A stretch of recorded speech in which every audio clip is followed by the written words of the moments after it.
أعوذ بالله من الشيطان الرجيم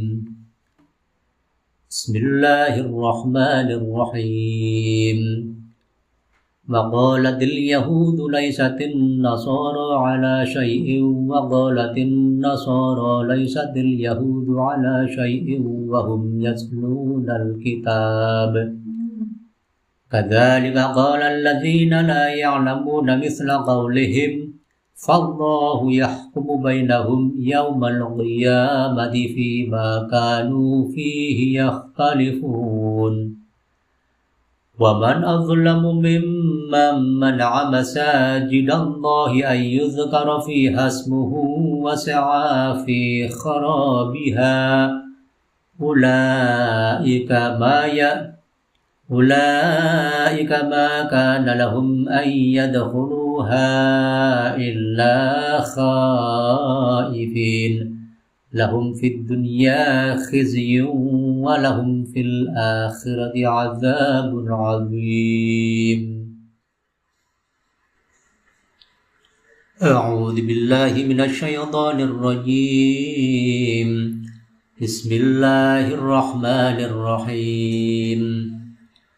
وقالت اليهود ليست النصارى على شيء وقالت النصارى ليست اليهود على شيء وهم يتلون الكتاب كذلك قال الذين لا يعلمون مثل قولهم فالله يحكم بينهم يوم القيامة فيما كانوا فيه يختلفون ومن أظلم ممن منع مساجد الله أن يذكر فيها اسمه وسعى في خرابها أولئك ما كان لهم أن يدخلوها إلا خائفين لهم في الدنيا خزي ولهم في الآخرة عذاب عظيم ولله المشرق والمغرب فأينما تولوا فثم وجه الله إن الله واسع عليم وقالوا اتخذ الله ولدا سبحانه بل له ما في السماوات والأرض كل له قانتون بديع السماوات والأرض وإذا قضى أمرا فإنما يقول له كن فيكون وقال الذين لا يعلمون لولا يكلمنا الله أو تأتينا آية كذلك قال الذين من قبلهم مثل قولهم تشابهت قلوبهم قد بينا الآيات لقوم يوقنون إنا أرسلناك بالحق بشيرا ونذيرا ولا تسأل عن أصحاب الجحيم ولن ترضى عنك اليهود ولا النصارى حتى تتبع ملتهم قل إن هدى الله هو الهدى ولئن اتبعت أهواءهم بعد الذي جاءك من العلم ما لك من الله من ولي ولا نصير الذين آتيناهم الكتاب يتلونه حق تلاوته أولئك يؤمنون به ومن يكفر به فأولئك هم الخاسرون يا بني إسرائيل اذكروا نعمتي التي أنعمت عليكم وأني فضلتكم على العالمين واتقوا يوما لا تجزي نفس عن نفس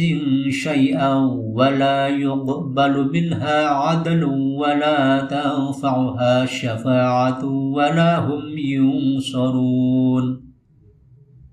وإذ ابتلى إبراهيم ربه بكلمات فأتمهن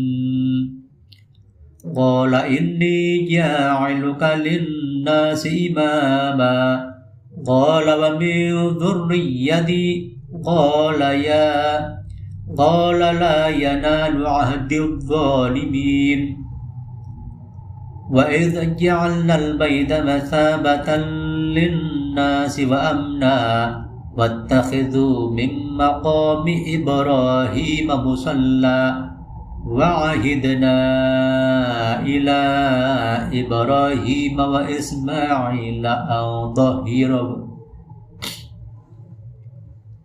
وإذ جعلنا البيت مثابة للناس وأمنا واتخذوا من مقام إبراهيم مصلى